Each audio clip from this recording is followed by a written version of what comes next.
Ces montagnes aux couleurs multiples,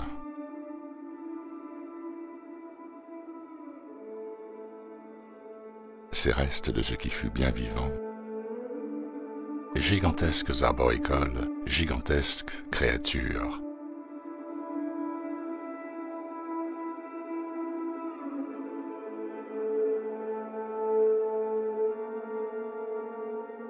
la surface de notre monde reste une énigme.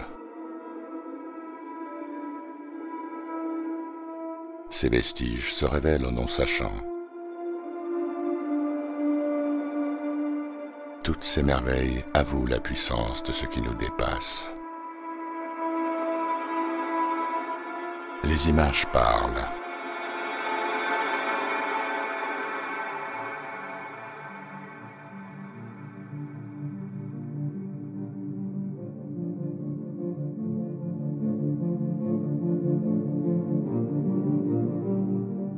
Des montagnes organiques du vivant, semblables aux coraux, les vestiges de l'époque des arbres géants.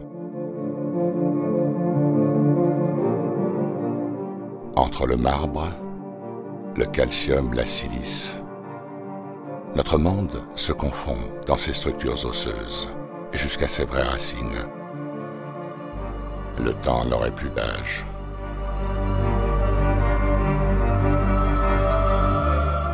Aurions-nous négligé le concepteur?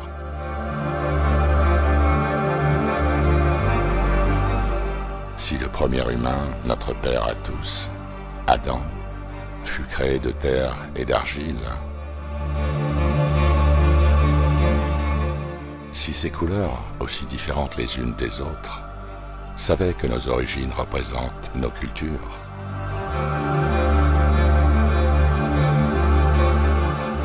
comme nos propres races, l'artiste de ces palettes aux pigments végétaux signait de son empreinte toutes les formules mathématiques.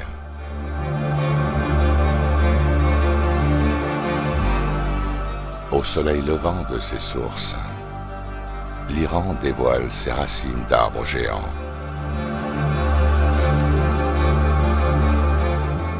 Certains arbres sont désignés comme l'olivier, le palmier dattier, le grenadier, l'acacia et le figuier. Mais d'autres, comme l'arbre du paradis, n'y sont pas identifiés. Nous vivons une époque où nous découvrons que ce qui nous fut imposé ne représente pas la réalité.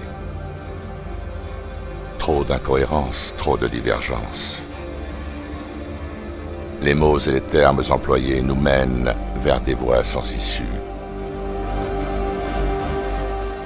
qui nous ramènent au point de départ.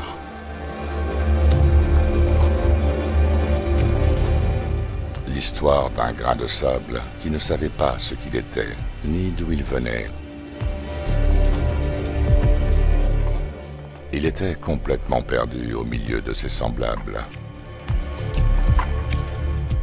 Son histoire est choquante, éprouvante, tant par sa propre division, sa réduction. Il savait que ses frères et lui étaient un énorme rocher, détaché de la haute montagne. Que s'était-il passé dans ce jadis lointain? L'humain et le grain de sable s'ignoraient. L'un est devenu une partie de l'autre. Les deux sont inséparables. Le grain de sable a transporté la matière des origines. Quand il fut dans la constitution de l'humain, le silicium s'éveilla et révéla son secret.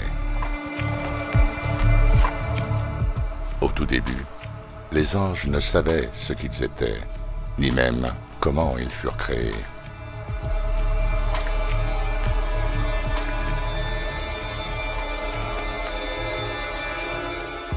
Sommes-nous le fruit d'une création? Sommes-nous les petits-enfants d'un père innocent, Adam? Si tel est le cas, nous sommes bien plus que ce que nous pouvons imaginer. Les réponses sont tout autour de nous. Qu'avons-nous loupé? Qu'avons-nous fait pour mériter de telles injustices? Peut-être que nous vivons au temps des remises à zéro, la place de l'homme à la hauteur de son créateur. D'un état sur l'autre, le changement est alchimique. La vie est le fruit d'une volonté. Cette même volonté l'emportera toujours. C'est immensément indescriptible, impossible en imagination. L'humain ne pouvait l'inventer. Il était prédestiné à découvrir. L'humain possède des propriétés uniques et il se constitue de ce qui pénètre dans son corps. Aucune erreur n'est possible. Pas une fleur, ni aucun animal, insignifiante la créature. Qu'importe la puissance de sa force, aussi faible qu'invisible d'apparence, géante de grandeur. Sa taille ne se mesure pas de son centre. Cette montagne est l'Éden. L'humain comprendra sa raison d'être.